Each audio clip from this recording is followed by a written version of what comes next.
Nama gaul saya tidak pernah melakukan hal itu. Saksi melihat PS alias Peron alias Robi Irawan melempari dan mengejar kedua korban yang sedang mengendarai sepeda motor Yamaha Seon warna hijau kuning. Peran PS alias Peron alias Robi Irawan. Anda berani dimintai keterangan di polisi? Berani. Berani? Iya. Iya. Nah sekarang kakak Anda ini kan, Peggy Setiawan ini kan ditangkap. Ya. Bagaimana respon Anda? Kaget tuh. Kaget? Iya. Pelakunya bukan? Ya bukan. Bukan. Bukan? Iya. Kenapa dia bukan pelakunya? Karena ada di sana semua kayak gitu. Oh, iya. Ada di sana semua? Iya. Ada hal yang sangat menarik di cerita atau kasus Vina Cirebon ini setelah DPO Peggy ini atau alias Peron ini sudah ditangkap dan ditetapkan sebagai tersangka ya teman-teman ya. Ceritanya menarik gini ya teman-teman ya. Ini jadi ada kesaksian dari teman-teman satu kamar atau teman satu perjuangan ya. Mereka adalah pekerja buruh bangunan ya. Memberikan sebuah kesaksian yang nanti saya akan putar videonya ya teman-teman ya, agar kita tidak simpang siur apa sih keterangan dari mereka-mereka yang mengaku sebagai temannya. Waktu kejadian Anda sama Peggy Setiawan, ya, gimana? Lihat Peggy Setiawan. Kasihan, Kasihan, Bang. Kasihan. Kasihan. Iya. Kenapa? Ya saudara sih, dia kan nggak salah. Nah, waktu itu tuh ada di sana sama saya, sama Robi. Karena waktu kejadian tuh nggak pulang ke sini. Dia tuh belum pulang, waktu kejadian tuh masih di sana. Yang saya pikirkan, apakah di antara teman-temannya tersebut atau pengakuan-pengakuan tersebut adalah persekongkolan atau sebuah konspirasi yang ingin memuluskan Peggy atau ingin meringankan Peggy dari jeratan hukum. Dan dibalik lagi, jika seseorang ini memberikan sebuah keterangan palsu, apakah mereka ini sudah siap untuk menanggung risikonya? Akan tetapi kita tidak menepis kemungkinan ini salah atau benar, ini hanya mereka yang tahu. Dan yang mau saya bahas ini adalah kesaksian-kesaksian dari teman-temannya ya. Seorang Peggy yang sudah ditetapkan sebagai tersangka yang kemarin masih DPO dan sudah ditangkap sama pihak kepolisian dari Polda Jawa Barat ya. Ini mempunyai seorang teman di satu pekerjaan tersebut ya, mempunyai seorang teman ya. Jadi ada 3 teman, yang satu Pak Bondol, yang satu Ibnu, dan yang satu adik sendiri yang namanya Robi Setiawan. Nah ini ceritanya sangat menarik teman-teman ya. Kita lihat cuplikan berikut ini. Ibnu dan Robi ini ya, pada saat kejadian peristiwa Vina dan Eki ini, Ibnu dan Robi ini ya, menyaksikan bahwa Peggy Setiawan itu berada di Bandung, bahkan tidur bersama mereka. Ibnu, Iya. ya, Ibnu kerja sebagai apa? Kuli bangunan, kena. Kuli bangunan. Kena. Ya. Laden. Peladen. Jadi ada tukang, ada peladen. Ibnu Iya, peladen. Laden. Ibnu dengar kasus Vina Eki. Ya dengar ada di berita-berita orang aja. Iya. Iya. Pada saat kejadian itu, Iya. Ibnu ada di mana? Di Bandung. Di Bandung. Sedang apa? Kerja Kerja apa? Kerja bangunan kuli. Ikut siapa? Ikut bapaknya Peggy, Ang Rudi. Rudi. Ibnu berangkat ke Bandung, ya. Itu sama siapa? Sama Peggy, Ang Maman, sama saya. Ang Maman tuh siapa? Suparman. Iya. Nah, itu udah kejadian belum? Itu Sudah kejadian peristiwa? belum, sebelumnya. Vina Eki belum? Sebelumnya, Bang. Sebelum. Pas dengar ada peristiwa itu, Ibnu sama Peggy ya ada di sana. Ada di sana. Ya. Sama Robi juga. Iya. Waktu kejadian peristiwa Vina Eki ya meninggal, itu Robi ada di mana? Ada di sana. Ada di sana. Iya. Sama siapa? Sama Peggy. Sama Peggy. Iya. Peggy itu apanya Robi? Kakaknya. Kakak. Iya. Robi itu nama lengkapnya siapa?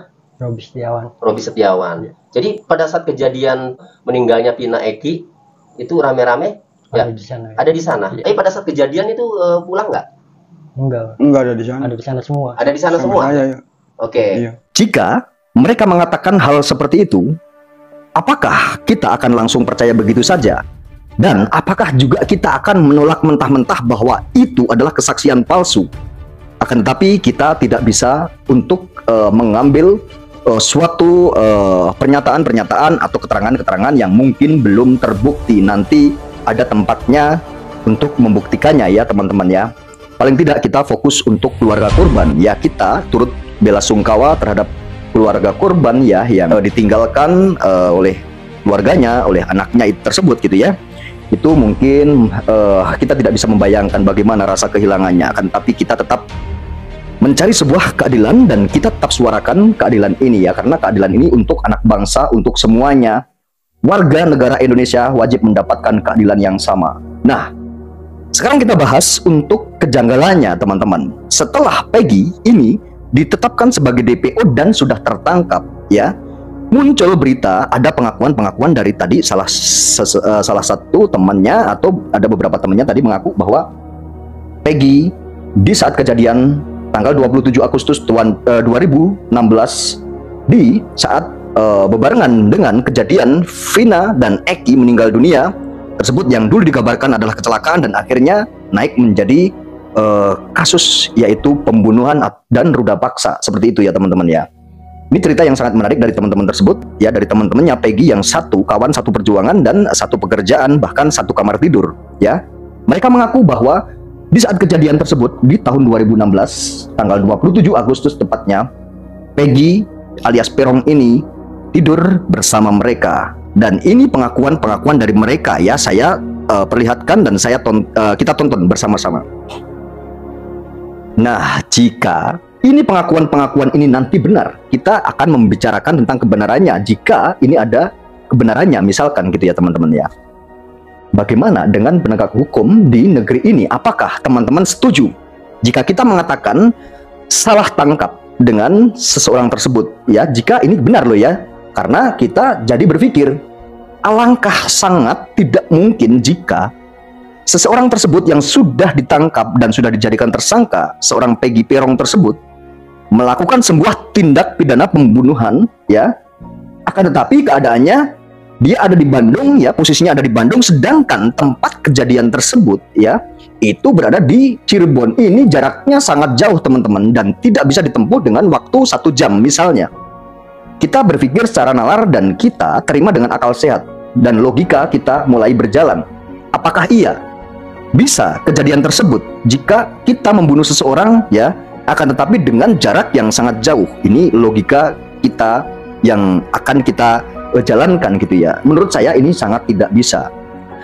Jika kita mengambil saksian teman-teman tersebut ini benar, ini sangat tidak mungkin sekali gitu ya teman-teman ya. Nah, ini adalah PR untuk penegak hukum gitu ya, harus sangat berhati-hati menangani kasus ini. Takutnya ya kita tidak bisa bilang ini benar atau tidak gitu ya, tapi kita harus berhati-hati agar citra kepolisian atau citra penegak hukum ini, kita sangat cinta sekali ya dengan penegak-penegak hukum itu, kita sangat cinta sekali. Akan tapi jika ada oknum, kita tetap benci dan kita tetap akan bicarakan dan mungkin kita berusaha untuk menyuarakan, dan kita juga kalau ada ketidakadilan pasti kita akan berusaha membantu penegak hukum juga untuk membongkar gitu ya. Nah, jika ini tidak ada kehati-hatian yang akan menangani kasus ini dan untuk penegak hukumnya, nanti jika ini benar apa yang dikatakan dan sekarang ini sangat beredar luas ya di media sosial itu, bahwa ini dikatakan salah tangkap. Saya lihat itu di komentar-komentar video-video yang tentang Peggy alias Peron ini. Setiap saya lihat komentarnya dari atas sampai bawah, itu komentarnya semua hampir menuju ke Peggy alias Peron ini bahwa dia ini tidak bersalah gitu ya. Akan tetapi saya tidak bisa bilang bahwa Peggy ini bersalah atau tidak, akan tetapi nanti juga akan ada tahap-tahapannya, mungkin melakukan pra-peradilan ya, atau jika pra-peradilan tidak disetujui ya, tidak dikabulkan, mungkin nanti untuk membela hal tersebut nanti juga pastinya akan dibuktikan di pengadilan bahwa Peggy alias Peron ini bersalah atau tidak, bahkan saat di kejadian tersebut benar atau tidak berada di Bandung. Bahkan di tanggal 27 Agustus 2016 teman-temannya yang namanya Ibnu, yang namanya Robi ya, dan yang namanya Pak Bondol tersebut itu mengatakan bahwa Peggy ada di Bandung. Nah, ini pertanyaan besar buat kita, PR juga. Ini masyarakat juga pasti berpikir, masa iya sih Peggy ada di Bandung? Itu kalau yang tidak mendukung Peggy ya gitu. Tapi kalau yang mendukung Peggy mungkin bisa saja percaya dengan kata-kata atau penyampaian bapak-bapak tersebut atau teman-temannya Peggy tersebut. Tapi saya tidak bisa mengambil kesimpulan tersebut. Tapi alangkah baiknya pihak kepolisian juga memang harus benar-benar berhati-hati dengan kasus ini, karena jika ini terjadi salah tangkap dan ternyata ini Peggy memang benar adanya saat kejadian Vina meninggal, atau saat kejadian Eki juga meninggal, itu yang ditakutkan ini memang benar-benar ada di Bandung. Nah, ini jadinya kalau memang benar ada di Bandung, berarti itu benar, itu salah tangkap, kan gitu ya teman-teman ya. Akan tetapi saya tidak akan terbawa di arus itu, dan saya tidak akan terbawa bahwa ya si Peggy itu ada di Bandung, dan saya akan ambil tengah-tengahnya. Jika ini benar, ya Peggy ada di Bandung, ini adalah PR buat pihak kepolisian, ini memang harus berhati-hati, ya. Dan ini memang sangat mengejutkan, gitu ya. Sangat mengejutkan jika ini kemarin saja, ini belum selesai loh ya. Ini ada kabar seorang terpidana yang sudah bebas, ya. Namanya Saka Tatal, ya, itu sudah divonis dan sekarang bebas, ya. Sekarang bebas, sudah menjalani hukuman. Itu juga mengaku bahwa dia itu korban salah tangkap dan dipaksakan untuk mengakui perbuatan yang tidak pernah ia lakukan. Nah, jika satu itu saja memang nanti terbukti benar itu salah tangkap, masa iya sekarang muncul lagi korban salah tangkap? Ini tentunya nanti akan menjadi sebuah kehati-hatian juga, ya. Saya percaya sama pihak kepolisian, ya, sama penegak-penegak hukum, mereka akan bekerja secara maksimal dan secara objektif, ya, dalam menangani kasus ini, gitu ya teman-teman ya. Dan saya berdoa buat keluarga yang ditinggalkan oleh korban-korban tersebut, mudah-mudahan tenang, ya, keluarganya sabar menjalani semuanya, menerima apapun, dan kita selalu berdoa pelakunya segera ketangkap, ya teman-teman ya. Pelaku yang sebenarnya ini siapa, saya tidak tahu, gitu ya. Saya tidak bisa berasumsi bahwa pelakunya itu, oh itu pelakunya, saya tidak. Saya akan berdoa dan kita tetap berdoa buat keluarga korban, ya, karena ini hal yang sangat memilukan sekali jika benar terjadinya sebuah perkosaan atau sebuah pembunuhan ini sangat keji.